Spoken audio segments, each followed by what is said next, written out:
The Dialed In Angling podcast presented by Onyx Fish and Runnings. This week, I am back on the shores of Leech Lake. I've got a couple guests this week. If you tune into the podcast over the last month, it's been a roller coaster ride of weather, but also fishing for me. I've been able to pack in a lot of fall fishing, even though, I don't know, this last week's warm-up was great for business. I talked to a lot of other guides, and it was great for business. I had tons of calls. People are excited about fishing. It got a lot of people fired up for like this upcoming weekend, which would be MEA after this weekend. You know, a lot of people started calling because of the weather, but really for me, it was a real downer. And I want to get these two's input as far as what they think of the last warm-up, how their fall is going. These are two guys that I fish with quite often. Mitch Hackenmueller's been on the podcast. He's been on Dialed In Angling TV show.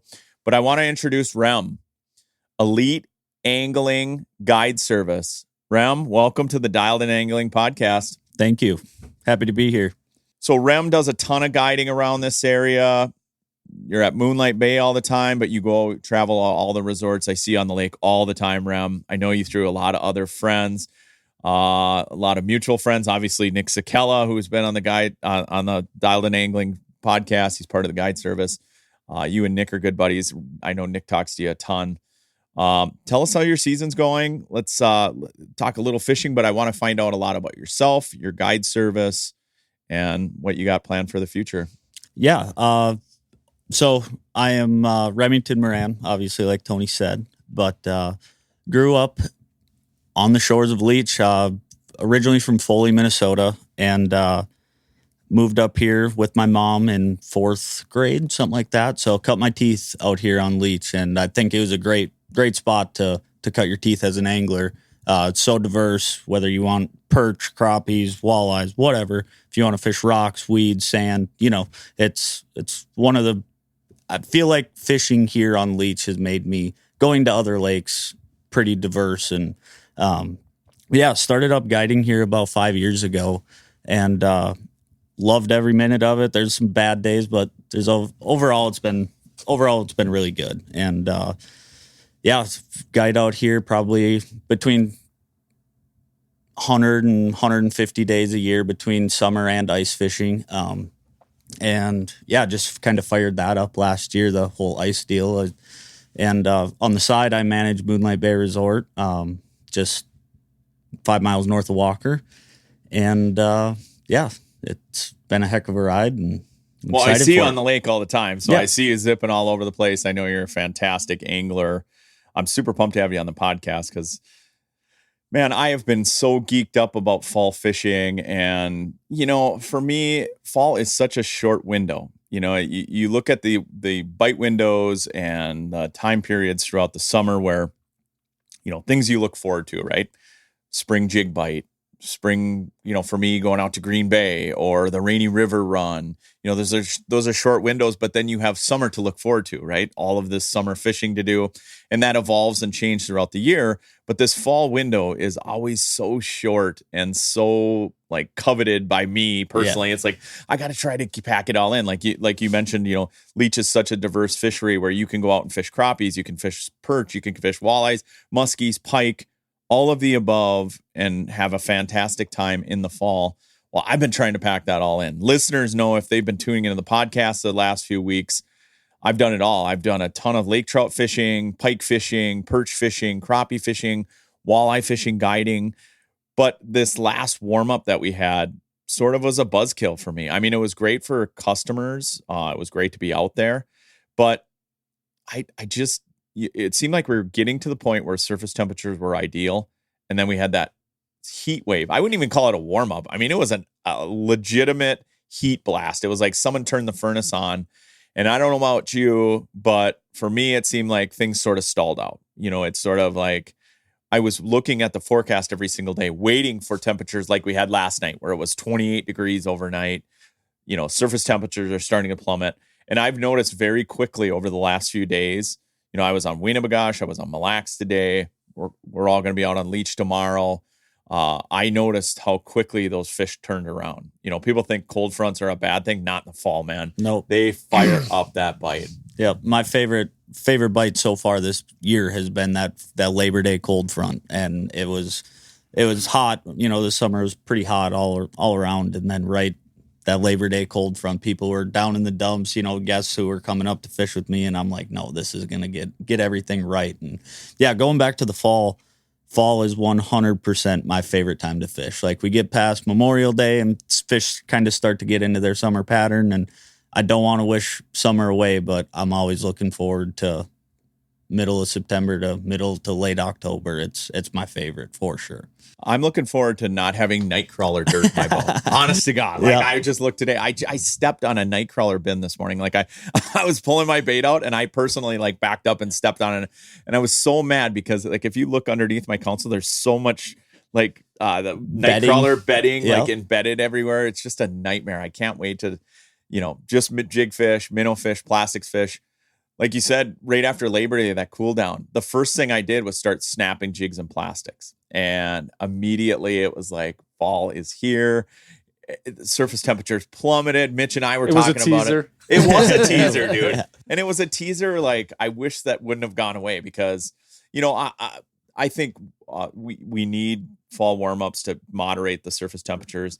Off air before we were recording Dialed In Angling, we were talking about some of these falls that we've had in the past where we've done group trips and it's snowing. We've shoveled out our boats October 10th. I can remember Mitch and I were on this SPS group and it was literally 19 degrees. The day before was beautiful, but then it was a northwest wind. We were out by Pelican Island, absolutely drilling them, but it was so cold and I had underdressed, because it had been warm that week. Yeah. Oh, yeah. Nothing worse. Well, and I remember going to get bait that morning. You remember we had to we weren't used to driving in the snow and icy roads yet. And the roads were all sloshed out and I'm like, oh, we got to go get bait. And we had to be careful with that even.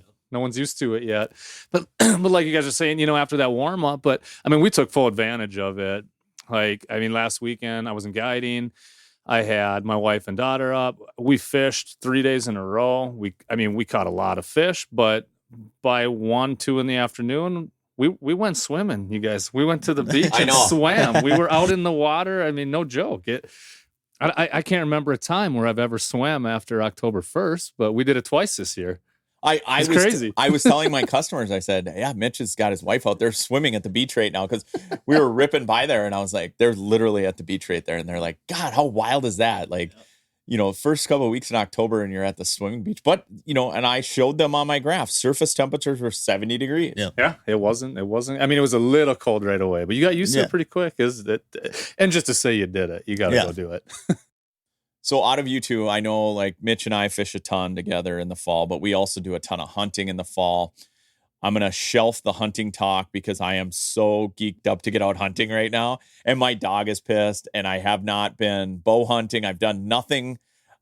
All I've done is shot my bow this fall. That's it. I haven't done anything. I had to do some stand work. I've done a little bit of some stuff in the woods, but as far as physically hunting, have not been out. I want to save that talk towards the end, but I want to get into what you guys still have planned yet this fall. I know, Rem, you got a ton of guiding to do yet, but you and I are sort of winding down our seasons. But are there some things on your list? Because there's one friend that we all have in this room, and his name is Marcus Quam. And he's been dangling these 14 and 15 pound walleyes over my head basically since we shot Dialed In Angling last winter with him. That's one thing I want to get sort of checked off my list for this fall if I can fit it in, because I do want to do a ton of hunting. But are there any other trips that you guys have planned or something you want to do? I know even though the calendar says mid-October, surface temps are still warm. So we're not even to that peak bite yet.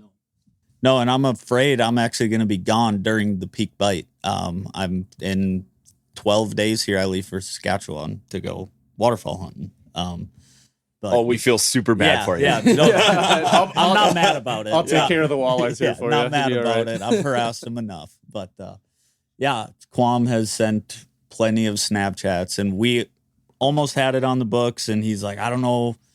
It's hard to lock down dates with friends who are fishing guides because it's you get a call, you got to take it. And that is a bucket list deal for me, Oahe. Well, especially when the bite happens, it happens. Yeah. So you got to be able to go when it's going to go. You got to be able to drop of a hat, hop in the truck, and I think we need to plan a pheasant hunt, a cast and blast. I've been That's trying what I think. I've been trying to work in the dialed in angling cast and blast where we go out ice fishing with Marcus and then we go kill a bunch of birds. That's what I want to do. he's the man to do it with for sure. Well, and personally, that's just one more hunting trip that we could fit in during ice season, you know, because like once dialed in angling starts and my ice guiding season, it's sort of just like it's an abrupt end to a bird season and to a hunting season in general for me. And so if I could work in some sort of Marcus Quam cast and blast into dialed in angling, then it's considered work, right? Absolutely. So, we could It's do the that. best of all worlds. You just, you got to pull it off. All right, when you head up to Saskatchewan, it's all waterfowl field hunting for geese, ducks, whatever. Mainly snow geese. But we, up there's everything, and you kill a lot of ducks in the snow goose spread. Do you kill speckle bellies up there too? So we're going pretty late this year because like looking at my Snapchat memories this year, or years past, we're already up there, and the specs are there in huge numbers right now. But the big migration for southern Saskatchewan into the Dakotas is usually by calendar here in the next week or two, and then we're late for the specs and stuff up there. But we've killed a pile of them before, but not this year. We're even going probably a little too late for the snow geese, so it'll be just a lot of ducks. But if anybody's never done I'll it, take the ducks. if nobody's ever done it, everybody has to experience it up there. It's phenomenal. I feel like Saskatchewan's a province I need to spend more time in. Giant walleyes. So, we've already been exploring and talking about getting up there for dialed and angling. But, when I was up fishing with Brian Bogdan in northern Manitoba, talking to Brian up there, he's like, he's from Saskatchewan. So, seeing all the big bucks that he kills and it's just like one of those provinces that I just need to spend more time in. Cause I've spent a ton of time in Ontario. I used to guide in Ontario, spent a ton of time in Manitoba, but I got to get over to Saskatchewan. And it's tough. I always threaten to do it, but without giving away too much information, we hunt right off the shores of Last Mountain Lake. Oh, yeah. And, I've watched Mitchell up there, Keith Cabayas, all those guys just catch giant walleyes. And I'm like, one of these years, I'm going to be brave enough to leave the decoy trailer and just bring the boat. And, because that's a world-class fishery. They catch 13, 14 pounders up there, too. And I've never wet a line in Saskatchewan, but I've been there 9 times now. Do you guys drive when you go? Yeah. Okay. Yeah. That's the thing is like, we started hunting with our buddy Tori out in Sakakawea, you know. And going up to visit Tori, we had some afternoons that were super nice. And we're like, why don't we bring a boat? So like Mitch drug his boat the one year. Sometimes you got to work in those cast and blasts. But also we've had it where we have like these great intentions and then we never use the boat. Sits on the trailer. Boat and it blows because it's Dakotas and it blows and blows. And like, we can just go hunt or we can go sit in 4-footers. Well, we usually choose hunting. Yeah, I mean, that's no doubt about it. I mean, in the fall, you can always get wind, but I'm with you. I think personally, if I don't necessarily have a bucket list, but I have things on my agenda, you know, I mean, I've never written down a bucket list, but Saskatchewan in general as a province, I want to spend more time there. Yep. I just do. Well, we were all threatening. We have a big group chat from Will's bachelor party. We're all in there, and there's actually a big walleye tournament on Tobin last weekend. And it's all like, man, we should all go up there and try and fish that tournament because they pay out, what was it? 100,000 Canadian. Yeah, it's a heavy payout. Really? Yeah, it'd be a fun one to take a group from Minnesota and go up there and see what we could do. Yeah, Tobin. I'm in. Yeah, all right. Got another one. Well, even talking to Will, and I was talking to Hunter Nitty about, last year when those guys went out to Fort Peck a couple of years ago. But I was talking to them about running out there ice fishing. But Fort Peck is another place where I want to go with my boat and just explore with my boat and then maybe make an ice trip. A lot of these locations, I want to go with my boat first. I love doing that, exploring. It seems like so much easier to navigate around with your boat. And then you can come back. Yeah, then you can come back. Even if some of the waypoints don't relate, just getting the feel of the land and being on the lake in your boat. I just feel way more comfortable doing that. When you show up on ice, it's a little sketchy, right? Yeah. Especially like out in Fort Peck. I Yeah. know guys that hit gas bubbles with their machines and like just weird stuff Yeah. like that. Like I need to go see it for myself in the boat where it's safe. And then then I'm fine exploring on ice. Yeah. Going back to Fort Peck, I was out there kind of like you said. I was out there. Me, my wife, my father-in-law went out there probably 4 years ago, something like that, 5 years ago, in the boat. And it's so much easier to find your spots, lay your waypoints. And then we went back the next March and lake trout fish through the ice. That's all we did was lake trout fish. And it was like, oh, well, I have all these waypoints on my phone from when we were here in the summer, and went right to them and started whacking lake trout. But now, we mule deer hunt out there quite a bit. Not this year because Lexi's pregnant, but I want to go after them giant walleyes out there. I've only ever lake trout fished out there. Now, talking to locals and the bait shop guys, they're giving me more intel. And, it's a huge body of water. I mean, we were actually looking at going with a guide the one year when we were out there lake trout fishing, and we were going to run 70 miles from the marina. And we ended up not going because he canceled because of the wind, and thankfully he did. It got nasty out there. And he's like, we can get there, but when the wind picks up at 2 PM, we're not going to get back. And, and you're talking like a 70-mile run. Just think if you went there and dumped your boat and then you're like, oh, we're just going to go find some fish here. Oh, but man. yeah, those walleyes, that's like a wahi. I gotta get out there and tap into that because it's special from all the pictures and everything. Now there's going to be quite a bit on social media of it. And it's on the short list before it gets blown up. Yeah. For sure. Yeah, I always think of Minnesota, we're blessed. We have such, big, vast, diverse fisheries from Lake of the Woods to Vermilion to Leech to Winnie to Mille Lacs, really good fisheries that you can run around and spread your wings, but nothing like that. No. Where you're running 70 miles. No, we could cover the lake in 3 times in 70 miles. Exactly. Exactly. Yeah. I look at my graph, we were just talking the other day about doing the lake tour. Like everybody who knows me guiding, like I don't care where the fish are biting or where I launch from. If I'm not getting them, we're going there. Yeah. Like if you buckle up, because we're going 15 miles like that, where the and I'm sure you're the same, Ram. I know Mitch is the same. Tony's famous words: "Gas is free." Gas is free today. Gas is free. We're going. But I want to catch them. Yeah. Like, I don't care. I agree, 100%. When I get customers in the boat, I want them to catch them. I want to catch them. Yeah. So I'll run anywhere. The problem is if I guided out there, it'd be like, what are all the gas cans for? Yeah. Well, we might be going 70 miles. We're doing a 70-mile one-way trip here. I couldn't help myself. No, you know what I mean? You get to fish for 2 hours of your 8-hour trip, but it's going to be really good. Buckle up. Yeah. And I like boat rides. I always tell my customers, I like boat rides. Well, I like catching fish. That's what it comes down to. Bottom line, I just like catching fish, so I don't care where they're at.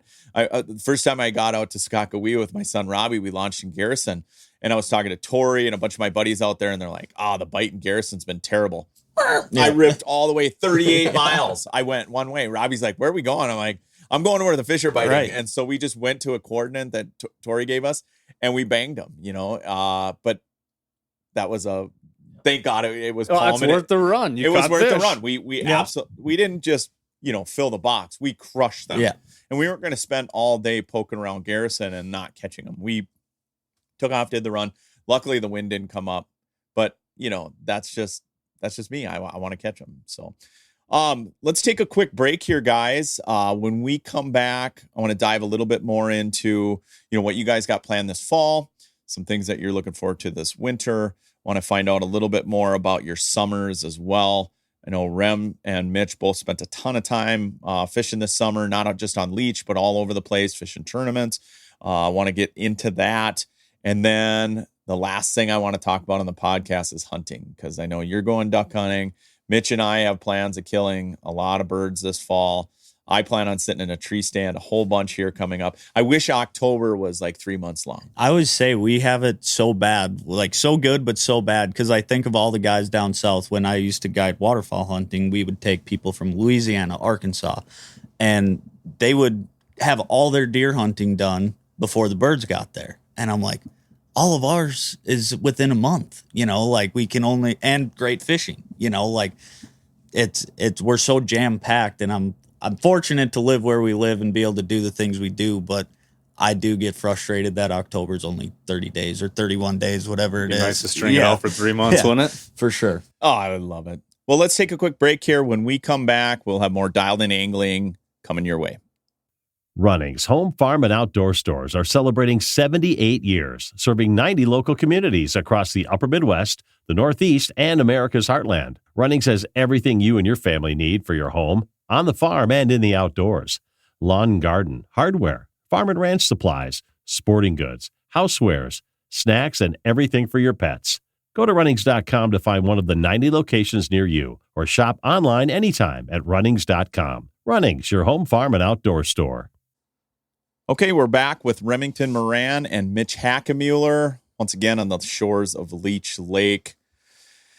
You know, as much as I love fall, I don't like to wish away summer, but man, it goes fast. And even this fall warm-up, as nice as it's been to be on the water, you don't want to wish it away, but you're ready for fall, right? And I kind of feel like a broken record because talking to my wife when I get home, she's always like, "You're wishing for fall here." And like this morning when I got up, it's 26 degrees. She's like, "Well, you got what you wished for. You know, it's 26 degrees."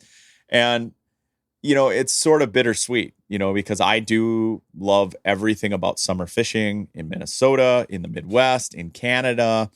You know, I know off air we were talking crappie fishing in Canada and talking about all that stuff. I love different times of the year and different bite windows for different techniques, right? You know, for me as an angler, yes, I spend a ton of time on the water guiding, but I also love to do certain things. Like, prime example, when I get done fishing in the fall like this, if I have a few extra hours and it's warm in the afternoon, love going crappie fishing. Absolutely love it. Spending a couple hours in the evening before dark, crappie fishing. Or, you know, like people, if they tune in the podcast, the pike fishing that I've been doing. I'll go out when the fall pike bites on, or I used to really geek out over muskies when I was younger. So same thing, full moon like we're having right now. I need to scratch that itch and catch a muskie.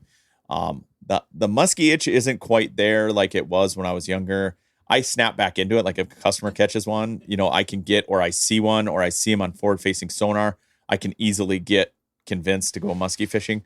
But there's certain bite windows throughout the season that I just have to scratch it at. Smallmouth bass, topwater season, things like that, right? And so, you know, as much as I dislike this fall warm-up, it is nice because I did have somewhat of a topwater bite occur on Mille Lacs, you know, a couple of weeks ago. We had a little mid-hatch, and the smallies were hitting the surface. That's something that you wouldn't have had if we not had this warm-up. This crappie bite, this extended crappie bite that I've been able to do. I've been able to even talk customers into going. Yeah. You know, I had a couple customers that had walleye trips, and I said, "Hey, walleye fishing's decent. We can go get your limit. It's been good, or we can whale on the crappies." And they're like, "Let's go catch crap," you know, because the right customer that I know, right, you know, that, and the customers I had didn't even care about keeping them. They just wanted to catch them, and their goal was to get like a 14 or 15. And I told them, I said, "I got the spot," you know. And so I'm able to sometimes work that into guiding, but most of the time it's after I'm done guiding when I have to go do this. And so I think that's why I get this like sense of urgency in the fall that I need to experience this, because the clock's ticking. And you know what? The clock's ticking on hunting. It is. Let's get into, you know, you touched a little bit, Rem, about your waterfall experience as a guide. That's something I always wanted to do. A little bit of background on me. I started guiding up at Lake of the Woods. That was when I first got my first guide start. You know, at the time I was fishing tournaments. I started fishing tournaments in high school, walleye tournaments on Mille Lacs and all over with my dad. But I got my guide start at Lake of the Woods. Well, what was cool is when I went up to Flag Island Resort the fall before I started guiding up there, they would do cast and blast trips. And I went up there and I got to hunt and fish and just take out the resort boats because, you know, the guys I was running with, Jay, his uncle ran the resort, or his uncle owned it. His dad ran the resort. And I got to experience a cast and blast. And I was like, this is it for me.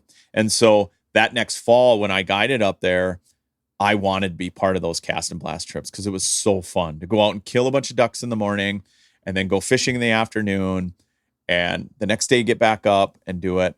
But what I learned, an important lesson about being a waterfall guide, is how tired you get.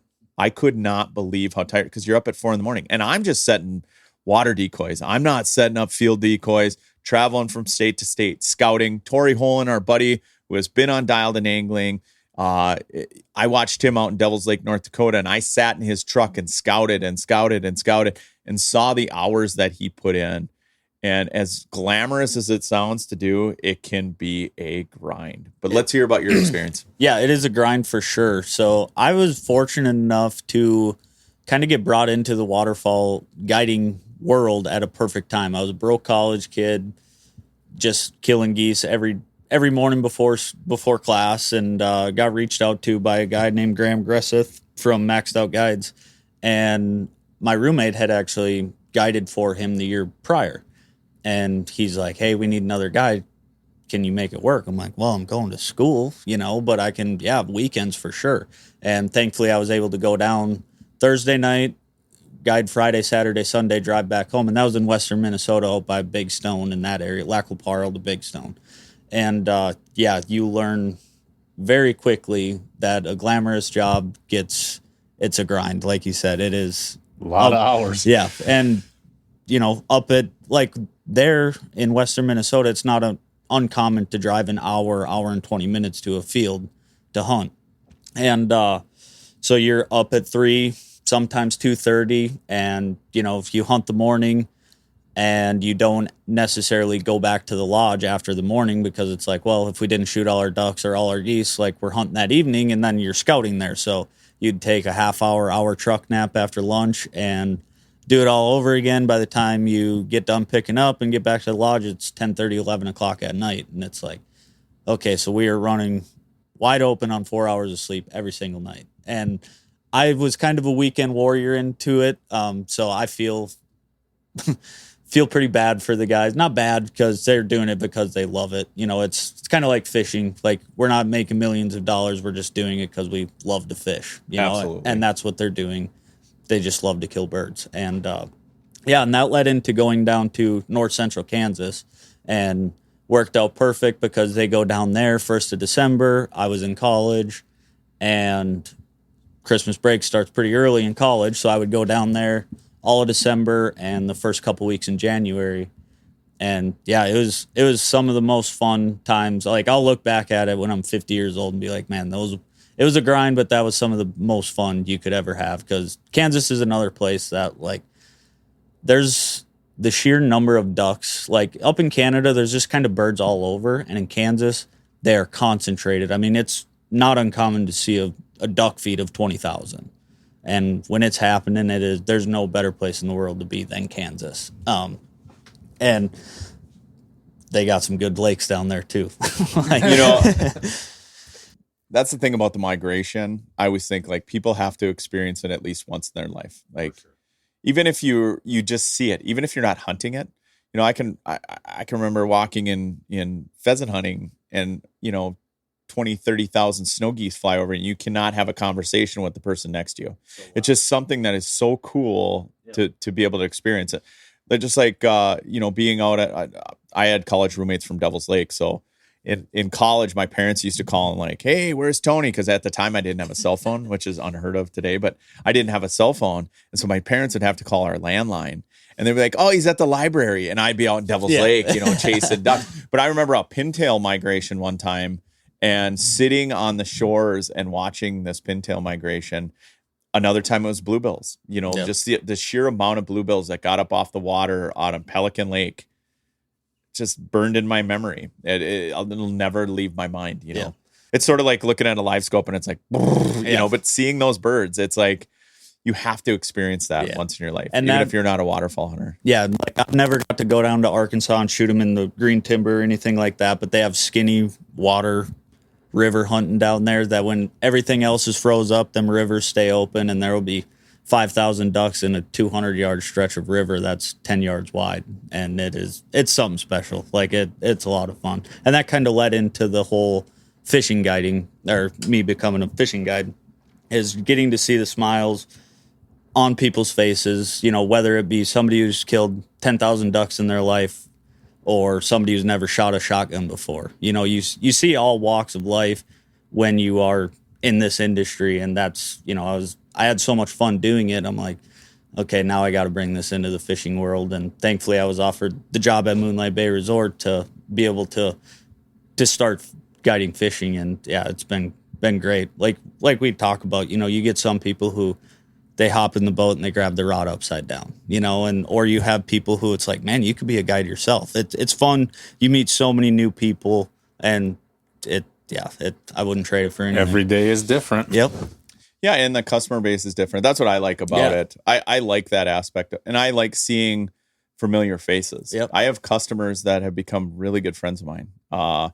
Customers that are, like you said, are excellent fishermen. Yeah. The guys I had the last 3 days, they fish all over the planet. Right. They come here to jig fish in the fall. They love catching walleyes in the fall and, snapping plastics, jigging minnows, whatever it is, and just beating on them, whether it's on Leech, Winnie, Mille Lacs. I basically tell them where the bite's really good, and that's where we're going to go. Yep. And they just love coming up and enjoying it. They love fall weather in Minnesota. And it's just like a trip for them that they look forward to, but I also look forward to it. 100%. For me personally, I've got about a week left. Once I hit MEA, it's going to be all hunting all the time. I might try to slip in a crappie trip, but it sort of just comes to a screeching halt for me. I used to guide right up to deer season, Minnesota deer season. I was pretty hardcore. I'd break ice. I remember being on Mille Lacs, like literally breaking ice out of whatever harbor or wherever I could get out of and getting out there. I remember launching up on Battle Point one time with my cousin the day before deer season to hunt ducks. And that was the coldest I've ever been in a boat in my life. But breaking ice for that long just to get out there. But I used to do that. I was really super hardcore about it. I loved that November fishing experience. The muskies would come in, the big pike, the walleye fishing was really good, usually in the afternoon only. But I loved guiding up until that time.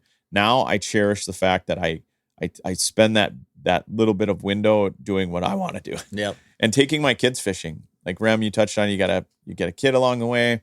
I know Mitch has a daughter. That time with those kids is so important for me. My kids personally, they're getting to the point where, my daughter's already in college. My son's a senior in high school. We do a ton of fishing as a family. Matter of fact, my daughter was texting me this weekend because she's coming home from college. We're talking about going to the Winnie cabin and doing fishing trips. I'm like, I got a guide still, but we were trying to figure out like if there would be a window in the afternoon where we could get out fishing, and that's what we do as a family. And so I try to take these last 2 weeks of the season now and just enjoy it. Yeah. Fish with friends, try to fish with family. My dad's getting up there, there's just a lot to it. It's like, I'm trying not to take life for granted. Cause like when I was younger, when I was guiding, I like had this ultimate goal to fish 300 days a year, ice and open water. And I'd say I backed off a little, but I'm not that far off that mark still. I was going to say, you're on the water more than anybody I know. Yeah. But I mean, the thing is like, you have to pick that window that you want in time to go do stuff. Yeah. I'd had a little bit after Labor Day. I took a little break, a kind of unintentional break. I had 4 or 5 days off where I did deer stands and did stuff. And Robbie and I went fishing. I also took a break in August this year, and me and Robbie took a solid week to fish. And we did a podcast about it. We went all over we tried different species. We fished lake trout, whitefish, walleyes, pike. We went to Wisconsin. We fished bass. We did smallmouth bass. We fished giant walleyes. We fished eaters. We kind of just did it all. And I think you have to fit that in as a guide or anybody who makes anybody who makes their living at their passion. Yeah. But even people that don't, someone who works all the time. I know so many of our friends that own their own business. They're not a fishing guide, but they own their own business. And I tell them all the time, you got to make time to do this stuff. Yeah. Otherwise, but you know how it is as a business owner. You guys know, I mean, it's tough to turn away trips to say, I'm going to just go fishing on my own. Yep. And you fall into that routine as a business owner. Like you never know, when your next guide trip's going to be, when your next deal is. It doesn't matter if you're a construction worker or if you're a fisherman. It's hard as a business owner to kind of step away from it a little bit. But now that I've been doing it a little bit, like if somebody told me I had to guide up until deer season now, I'd have a hard time doing it. Well, yeah. Life is short, like we just said, so use your time accordingly. Otherwise, it'll be gone, especially with kids. Right. And, you're never guaranteed tomorrow, right? And so I don't know. So far this fall, even though like if I were to pick an ideal fall, it hasn't been quite the ideal fall for me personally, Yep. But I can't complain. I've fit in a lot of fishing. I've had a lot of great guide trips. I've had a lot of great customers. I've had tires blow out. I snapped off things on my boat, things like that are always going to happen in the fall. But it's been all in all a really good fall. It's been a really good season, I think. And even overall. with the warmth. And the thing is now, like we're just coming in a time where the lakes are really quiet. A lot of guys, because like we talked about, October's short. So you can go out on the lake now and you're not going to deal with much traffic, much people. You can just go fish and relax. Although the last few weekends, there's been a lot of traffic. Yeah, 80 degrees brings out everybody. I couldn't believe the bait shops are like opening, trying to find minnows on a Sunday morning or a Monday morning. It's depressing. Right. Running around and doing that. But it's great to see people take advantage of it. Matter of fact, I was talking to a guy from Lund Boats, and he was saying that they had a record September. At least they exceeded their expectations for boat sales. That's great to see. All the boat manufacturers do really well. To see our industry as a whole thriving, it's great to see. And weather drives a lot of that. Yeah, I know in the spring, like if it's a rainy, wet, cold spring, it has such a adverse effect on the fishing industry. And from a resort business, from boat business, whatever. Tackle sales, everything. Well, like we're closed in the wintertime at our resort, but 2 winters ago when it was 40 degrees every day and raining, like Walker, I speak on Walker because I've lived here pretty much my whole life, but it was very sad, honestly. 2 years ago when we had no snow and no ice, like town was empty.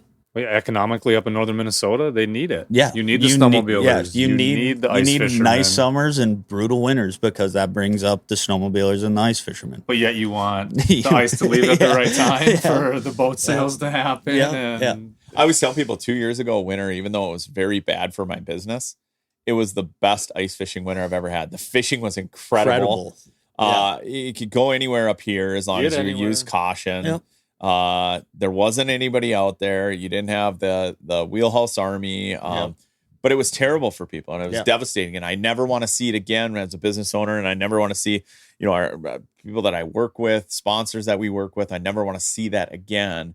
But it was sort of a cool experience. It's just like when COVID hit, the fact that I was able to fish with my kid, the uncertainty was horrific. Yeah. Not knowing if I'm going to have a job, if I'm going to have people guiding. We were deemed, not credible or whatever they called it. Not essential. Not essential. There you go, Mitch. Non-essential guides. And so I was freaking out. But you know what? I was like, I get to fish with my kids every day. Yeah. So we picked a different destination every single day. That's awesome. We went out shed hunting. We killed turkeys. We went everywhere. We went out and visited Tori. We're like, we're supposed to social distance, but we're going fishing in Chicago. We're on North Dakota. No one's out there. Distancing. Yeah, but like, hey, COVID didn't happen in the Dakotas, did it? No, it didn't. It didn't happen to Nick Sakella either. No. True story about COVID, and I know COVID was serious. People got died from COVID, but COVID hit and it was really scary at first, right? And people were freaking out, didn't know what this new disease was. I met Nick Sakella to go perch fishing. We were kind of ending our season, but we needed to get some perch photos. We had ended our guiding season, but you guys will laugh because Nick. Oh yeah. So we're walking out of the gas station and they just said, don't touch the gas pumps, use alcohol on your hands, sanitizer, don't stay 6 feet from people. Nick comes walking out of the gas station with a gas station burrito, breakfast burrito. He's eating it, pumping gas, high-fiving the guy next to him. And then he jumps in the truck with me and he's like, what? I'm like, Nick, it's like this COVID's hitting. Like people are dying out there. And he's just eating burrito. He's like, I'll be fine. And he jumps in the truck and I was like, okay, whatever. no mask, the whole deal. And it was just funny. Like, so COVID didn't exist in the Dakotas, and they didn't exist with Nick. No, never existed. Let's take a quick pause. When we come back, let's just wrap up a couple more things. I want to hear a little more about your guide service. I know Mitch and I have some things we want to accomplish this fall. We do a ton of hunting together. We do a ton of cast and blast stuff. I know after next week, basically MEA, I'm free as a bird. So like my mind has been turning. I know my dog every single day has been waiting for me to grab the shotgun. So stay tuned. We're going to take a quick pause. When we come back, we're going to wrap up this segment of Dialed In Angling Podcast. OnX Fish is the best tool I have ever used for finding new lakes to target. Quickly filter lakes by species, then select trophy potential, high abundance, keeper potential, or high stocking effort to find the fish you're after in the size and the numbers you are trying to catch. Download from the App Store today to get research tools for the serious anglers and beginners alike, giving you the data to target the right lakes and the confidence to get there. Use tools like recent imagery, fishing hotspot data, or the best-in-class weather features that call out current wind, weather, barometer, moon phase, majors and minors, along with precip and more. OnX Fish is a phenomenal tool both on and off the water for discovering new fishing opportunities, many of which you'd never known existed. Download OnX Fish Midwest today, the app that is changing the game on ice and open water. Okay, for the final segment of this week's Dialed In Angling Podcast, I want to talk everything fishing that we've been experiencing as three guides sitting at a table, reminiscing about past guide experiences, hunting experiences, fishing experiences. I love talking to other guides and bouncing ideas off other guides. What's cool about most guides that I know anyway, whether you talk to them at sports shows or just at the bait shop, everybody's pretty much in it because they are super passionate about it. They love it. Most of the guides that I know that stay in business for a long time, especially, are really good at what they do. And it's good to have a network of different people in different regions to just kind of bounce ideas off of, get fishing information, but just kind of catch up on things. And for this final segment, I do want to catch up on some fishing items. The past few podcasts, I've really talked in depth about certain techniques that I'm using at that moment. I talked about jig wrapping. I talked about snapping plastics. This week, because of this spectrum of weather, I don't mean to sound like a broken record on the podcast, but like you could do all that. You could throw a jig crawler, you could throw a bobber, you could throw a jig wrap, you could throw a plastic, you could throw a minnow. Yep. And with these changing conditions, I've sort of done all of that. And this week in particular, I've been on Leech, I've been on Mille Lacs, I've been on Winnie, those three for guiding. I did do a little crappie fishing in the evening. The crappies are kind of sort of at that, they could be shallow or deep any moment time period as well. Because I found crappies that were on the edge of a basin. And then I found crappies that were right up in the cabbage in, just a couple feet of water. And so I'll start with myself first of all, and then I want to bounce off Rem and Mitch, because I know you guys have been fishing a lot this week. I know Mitch, when he's not swimming, he's fishing. Hey, we fished those days too. I know you did. I had to joke because you're the only one out swimming while we're all guiding. But so for me, what I've really been trying to force this jig minnow bite, jig plastics bite, because I've been using crawlers so much. And I'm, like I said earlier in the podcast, I am sick of the crawler dirt. And so today I was really trying to get that jig bite going. And I got some on jigs and minnows on Mille Lacs, and I got some on jigs and plastics on Mille Lacs. The other day when I was on Winnie, it was almost all plastics, just slamming them on the Crush City Jerk, that new one that's coming out. I've talked about it on this podcast. It's going to be one of your favorite go-to plastics for walleye anglers. I know it's a Jacob Wheeler bass plastic, but just like the Mayers and the other ones, they're just fish catching machines. And so I love a good plastics bite. And if we can get this plastics bite to go for another week or so before it does that hard switch to meat only, I'm going to do it. And so, talking about bite windows that I have to take advantage of, that jig plastic bite for me has been like sort of my go-to this week.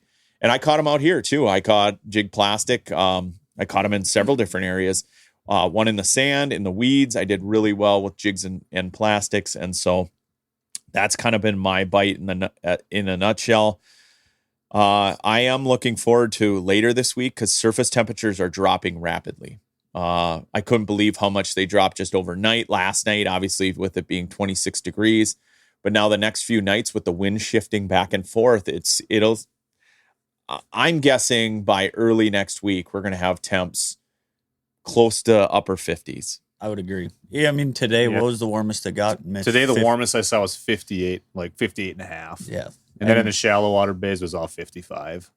Really? Yeah. It was that cold. See, when I started on Mille Lacs yesterday, I had 61. Yeah, and see on Winnie yesterday, I had 63, and so that's good to see that they're already dropping in upper 50s because that's when the magic happens. Yeah, like you said, the wind switching, causes that stir of everything, and yesterday was a hard north wind, and I had 61, and then last night got super cold, and today was out the south, and it was 58, 59, something like that. Yeah, and we talk about like networking with guides. Like, I mean, today me and Rem jumped in together, and we're trying to pattern, right? We both had time today, so it was like we're trying to figure out what are we going to be doing the next 3, 4, 5, 6 days because we're at that tipping point. Is it going to be a minnow bite? Do we got to locate minnow? Is it going to be crawlers still? Are we going to be using invertebrates? What's going to happen here? So, I mean, Rem and I went out today, and I mean, we were taking cast for cast, whether it was a crawler or minnow, and it was 50% right down the line. So I mean, we are that close to what's it going to switch tomorrow? We're going to be all minnows? Are they? And I could see it too because there was fish he would cast out with a minnow. He's like, "All right, crawler, swing, come on up here," and I'd throw the crawler, get bit, and then they would eat the crawler. Yep. And we're like you said, we're at that tipping point. You know what I regret over the summer not doing? Is stashing away big pounds and pounds of leeches. Every year we say this. Every year it's like this year more than any year. I had them and gave them all away to the guys fishing the Cass Lake MWC. I had some just gorgeous, I mean, true summer larges, and gave them all away. I should have talked to you. Yeah. I'm very bad at bait maintenance all the time. I'm just bad. Like I try to keep minnows alive and they die on me. I do a fairly good job in the spring, especially with spot tails, but leeches, I don't know what it is, but I change the water all the time. I keep them and it's like, I know guys that keep jumbos well into this time period because they need them when it switches over to like a really good leech bite. And I'm always like, I dumped them 2 months ago. Like I can never. It's a lot of maintenance. It is, but like I feel like I keep up on it. But all it takes is like one warm day where they get warm, and then they're done. Yeah, they get weak. You have to keep them at that temperature, and like I'm just not good about. You get one dead one in there, and then it's like if you don't clean that one out, or you missed them, like now they're all dead the next day. You can ask my dad. I've ruined a fridge of my parents. I've ruined coolers. I'm very bad when it comes to stuff like that. You can ask my wife. My wife will agree. I'm sitting here laughing because I know Tony all too well. Because once it goes really sideways, I don't want to deal with it. Yeah, it's like, I don't want to open that thing. I was going to say they don't stink when you don't open the door. I had a bait. It happened to me this summer. My bait cooler is out in my shop. Was getting super frosted in the freezer section, and so I'm like, okay, I'll just unplug it and then deal with it later, right? Well, I had taken everything out, but what I forgot is I had some. We lost power at some point, so I had some goose breast or something in there. I can't even remember what it was. But but it didn't thaw out. Okay. I was able to salvage them. Yeah. They didn't thaw out all the way, but just the blood in the bottom had kind of formed in the bottom underneath all that ice. And so I unplugged this fridge. I didn't go out there. Well, I was gone over the weekend and we were at the cabin and having fun. I opened up my shop like Monday morning or whatever day it was. And it was like during a real hot stretch in July. And it smelled like death. Because that blood or whatever that was in the bottom of that freezer had just boiled over. Curdled. Yeah. So I'm not just bad at ruining bait stuff. I'm also bad at ruining fridges and things like that. And I get busy with life. Life gets busy fishing. You're growing maggots for the winter season for perch. Oh, man. So there goes my bait fridge. So that cost me more money, So Rem, what other than Saskatchewan, you got any other hunting trips? Do you duck hunt much out here? I used to a lot in high school, but then, once I started guiding the waterfall in western Minnesota and Kansas, I didn't really have time to fun hunt anymore. So I sold my boat, and I don't really do it out here anymore. I see tons of, like, now with this cold snap, you see divers going by on rafts. It gets me excited. When I was a kid, I remember going across Winnebagosh, from the south end up to Stony Point, and it was just like I was in awe of the amount of bluebills and rafts at 20,000-30,000. Rafts. Yeah, it was just unbelievable, and you just don't see that anymore. And I know that late season out here is really good. Josh down at Trapper's Landing, I see him post pictures. I see other guides around Leech that are killing ducks late season. I used to come out here with my cousins. This year, the reason that I keep thinking about ducks is not just seeing them, but the amount of wild rice that I see everywhere. Bumper crop this year. It was thick. It was unreal. Yeah, it was just unreal. So I'm guessing if we have a normal fall, like air quotes, normal fall, that it's going to be good duck hunting this fall on all the lakes around. Yeah, we've seen quite a few this afternoon just sitting here at Anderson's Cove looking out into the rice. We've seen quite a few. Yeah, we saw a bunch of mallards dump into the rice. I mean, obviously they love the rice, so I think you could just almost sit on the shores here and just pass shoot. Just ringers. Everything loves that rice. Yep, they're back in there. But no, other than Saskatchewan, just I'm actually going down to Nebraska deer hunting late November this year for I got on a lease with some guys, and they've been going down there the last few years, and I was fortunate enough to get asked this year, and so first time deer hunt in Nebraska. Nice. Cool. Very cool. Super stoked about that. It's literally the lease we have. The southern border is Kansas, and it's like 40 miles from where I duck hunted down there. And some of the deer we've seen down there were just giants. So I'm geeking out a little bit for that.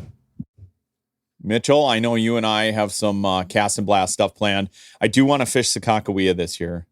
Well, I'm in for a cast and blast. You're going to twist my arm. I mean, I love talking about jigs and plastic bite. That place is special when it comes to jigs and plastics. It's really fun. It's just fun in general. I mean, not only do you catch tons of walleyes, you catch tons of smallmouth bass. It's just a cool fishery. And there's some Catching megas. Salmon now. Yeah, there's salmon. They're whacking the salmon out there. I've seen that There's one some guy big guiding walleyes out in there. there too. It's a fun area. It really is. I also, I wish Minnesota didn't close at the end of September for lake trout, because I would spend a lot more time lake trout fishing, especially Lake Superior. Yeah. But I doubt I'm going to be able to make it over to Michigan. It's just one of those things. Like October's We're too usually short. going we west, need not 3 months east. of October. Yeah. Yeah, and we're usually going west, Yeah. instead of east, where we can combine the two. We can go out and do some fishing and some hunting. And I know Tony and I we love chasing pheasants. That's, kind of probably the main thing that we do together, I guess. You got to go west for that. Yeah, and it looks like bird numbers are fantastic. That's what I've heard.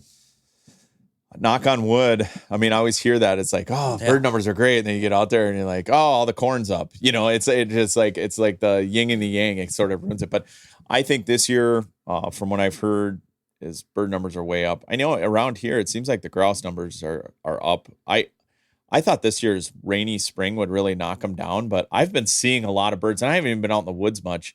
But just ripping across in the mornings. I've been seeing dead grouse on the road, people hitting them now that the foliage is kind of going away. They're kind of finding their new spots to live, and they're getting whacked by cars. So, and I've had friends that have been out grouse hunting. It seems like they're killing some grouse. So I'm hoping it's a good bird year. Mitch and I, both our dogs are getting older. Mitch's dog's a lot older than mine, but you only have a certain time window with those dogs. And so you got to get them out hunting. And for me, I always feel like an obligation to my dog to get that dog out and hunting when I can. And this year is going to be a pretty tight window for that, for sure. Well, that's like Tony was asking me, like, what are you all excited? I'm really excited for the hunting season, but everyone who has a dog knows it. My dog is going to be 12 in February, and he's had a lot of miles on him. He's been a great dog. But now you get to that period where how far can I push him? Can we go do a 5-day hunt? I know I can't. I can maybe get an hour a day out of him, and he's still a great dog. But it's The desire's there. Yeah, but it's tough to get super excited because I know I can't go run him hard. I guess I'm just gonna have to do the old man hunts with him where we just go real slow, easy stuff. The grouse hunting trails, exactly. The short CRP early and shorter hunts. Minnesota birds, I think what are they up 21 or 22% from last year? And last year was phenomenal in Minnesota. It really was. And like we're running over to Dakota sometimes, and it's like we should just be staying in Minnesota because then we come back here and hunt, and we're like, what in the world? We're out there. We're seeing double the birds in Minnesota. So, yeah, it's hard. I mean, when my last dog passed away, it was like right before pheasant season, and I knew she probably wasn't going to hunt that year, but same thing. She was like 13 time frame or age frame, and but I had these dreams of getting her at least to the game farm and doing some things, and she went down super fast, and it was right before pheasant season. I remember Mitch called me. He's like, just come out with us. We got dogs. And I did. And it was the most depressing hunt I've ever had in my life. I remember that vividly. Because when you don't have your own dog and your dog just passed away and you're used to hunting with your own dog and now you're just walking with people with dogs, it was awful. It was excruciating. But what it did is it forced me to get a new dog and get over it. And like, okay, well, now it's time to start looking for a new dog. Start that training process. And man, it was like 2 months after I had gone on that hunt with you, Mitch, that I went out and got a new dog. And then when I brought her out that first year, she was only 10 months old. And she was awesome. She was awesome. And you got to get those dogs out young. Like I'm a firm believer, like if you have a puppy this fall and you're thinking, she's only 6 months or he's only 8 months or 10 months, get them out there. Yep. Who cares? No one cares. They understand it's a pup. Right. You need to get on birds. You only have a certain time window with those dogs. You got to get out there and do it. So I know this is dialed in angling, so I want to wrap up with dialed in angling talk, not dialed in hunting talk, even though my brain is all fall. If people are coming up to northern Minnesota, they're looking for some places to fish. They're looking for a bite. I know for me, I've been chasing walleyes. Right now is prime. So if you're coming to Leech, you're coming to Winnie, Vermilion, Mille Lacs, all the bites are turning on big time. Grab some jigs and minnows, grab some plastics. This is the time of year to do it. If you want to get really good with forward-facing sonar and casting baits out and watching fish hit baits, now's the time window to do it. 100%. I always tell people, like, if they want to get good at a certain technique, like I get people all the time, they're like, man, I really want to learn how to do jigs and plastics. I'm like, it's super simple. Do it in a time frame where it's really good fishing. Yep. Gain the confidence too. 100%. Like I'm guilty of it. I don't have a pile of confidence in jigs and plastics, but I shouldn't say never, but my experience with them is lower to where I haven't had that. Like right now, granted I'm guiding tomorrow or Friday, but I should go out tomorrow and not bring any live bait, just glue a plastic in my hand. I know I would catch fish and I would gain so much confidence in it. And then that's another tool in the tool belt, I think as a guide, that's where I have the most fun is when I can get people on fish and then I can experiment. I start throwing baits where I'm like, I started catching walleyes on this bait when I was bass fishing, and then I started experimenting with it, and then now with live scope especially, like I love that. That's what I pass the time. The bite is on, so now is the time to do it. They are eating right now. Well, and that same can be said just about learning your electronics or just jig fishing in general. Some people aren't confident jig fishermen, and getting cadences down. We talked about right now as far as this window changing as far as the jig bite. Jig cadence is huge, right? You can go out there and throw a jig and snap jig it. You can drag it, you can pop it and let it lay. There's different things to trigger those fish, and you really have to watch them and just sort of see their mood to decide how I'm going to fish. In the past, you'd have to throw out there and experiment with it. Right. You don't know if fish are chasing or not. Now you can see how they react. Well, that's another fun thing with live scope. It is.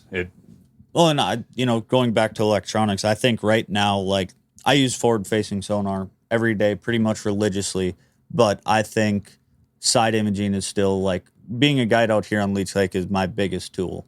I drive around. I've had 4-hour trips where I've literally drove around for 3 hours, and people are like, "Well, I didn't really book a boat ride trip," and I'm like, "Just wait. Like we're gonna find them, I promise." And then, but right now is a perfect time to figure out how to use your side imaging, because on Leech, and Winnie too, but I don't know much about Mille Lacs right now, but Leech right now, not all of them, but a good majority of the fish are on the sand, super vulnerable to being side imaged. Very easy to see on side, because there's nothing there but sand. There's nothing there but sand. It's a walleye. People always used to ask me, like, how do I know what I'm looking at on side imaging? I'm like, the easiest way to figure out what fish look like on side imaging is drive around in the sand. Yep. Drive around in the sand 3, 4, 5 miles an hour until you see them, and you'll know when you see them. Yeah. It'll be a light bulb. That's what I loved about Green Bay when we first started going out there, is seeing the fish on side imaging, seeing those giant massive schools. And that's funny. The other thing is, like you said, like 3 lakes that are fantastic side imaging. One is Leech. I'd say it's probably right up there with Winnie. Yep. Those two side by side were side imaging. Flats. Yep. Mille Lacs in the spring on the north end. It is epic side imaging. And that's another spot. Again. Yeah, it's all sand, just pure sand, no weeds, nothing. And so there's not even sandgrass on Mille Lacs. That's why it's so cool to just drive super fast. You can see fish. That's where I became confident in it, was there. And then when I got out to Green Bay, I was like, oh, where are the fish? Oh, there they are. It's like a light bulb, like thousands of them right there. You know exactly where they are. That's where I learned it. The Rainy River. You start side imaging the Rainy River, and you're like this year when we were up there on the Rainy River and we were seeing them under the ice, it was thousands of them under the ice and side imaging. Right. But just driving that stretch of river on the Rainy, just going up there. Hiding under the ice shelf. Yeah.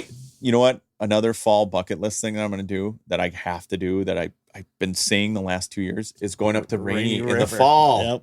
Deer hunting. That's when I hear it's the best. I know. I got to go up there. Yep. So I said it last year and I never made it. And it was super warm. I should have done it. It's kind of like the last few falls where it's deer season and it's 60 Sitting degrees. In a t-shirt. Yeah, forget that. Yeah. We don't have enough days in the fall. I know, but I want to go up to the Rainy River. I do too. But that's another location where you can get really, really, really good at side imaging. And I promise, like, that translates everywhere. Like, you can use side imaging everywhere, and it just helps you break down a body of water so much faster. Case. That's another place. Yeah, like so many people come up on these, to Leech, for example, being at the resort. I see all these people who come from Iowa, Wisconsin, Illinois, and they haven't been they're not fortunate enough to be on the lake every day like we are. And I tell them, I can give them an area, but still, like, there's spot on the spot. You can have a 100-acre sand flat, and there will be 2 acres where the fish are, and it goes to every single lake. If you're good with side imaging, it just helps you can dissect the body of water so much faster, and if they are on rocks, you can find the bigger boulders on a rock pile or whatever, but side imaging is a tool that you need to find bait. Yeah. I mean, it's just like all of a sudden you start bumping into bait and you're like, okay, they're going to be here. They're going to be here, and so we better wrap this up, fellas. We are getting deep into conversation. I really, really appreciate you guys sitting down with me, talking fishing, talking hunting. The Dialed In Angling podcast in the next month might get off into hunting tangents at times. So listeners, I appreciate you tuning in each and every week. Rem, if people want to get a hold of you, how do they get a hold of you? You can either call my cell at 651-315-9252 or Elite Angling Adventures on Facebook. And those are the 2 ways. Elite Angling Adventures. Check them out. Fantastic guide. Fishes a ton on Leech Lake. So if you're looking for a guide to take you out fishing on Leech, or just to learn a ton from someone that knows a lot about electronics, get a hold of Rem. Gentlemen, thanks for sitting down with me. We got to grill some steaks. We got to tie up some rods. We got guide trips tomorrow. I'm really looking forward to this jig bite. Thank you to the listeners for tuning in each and every week. This has been the Dialed In Angling podcast. I'm Tony Roach. Good luck on the water.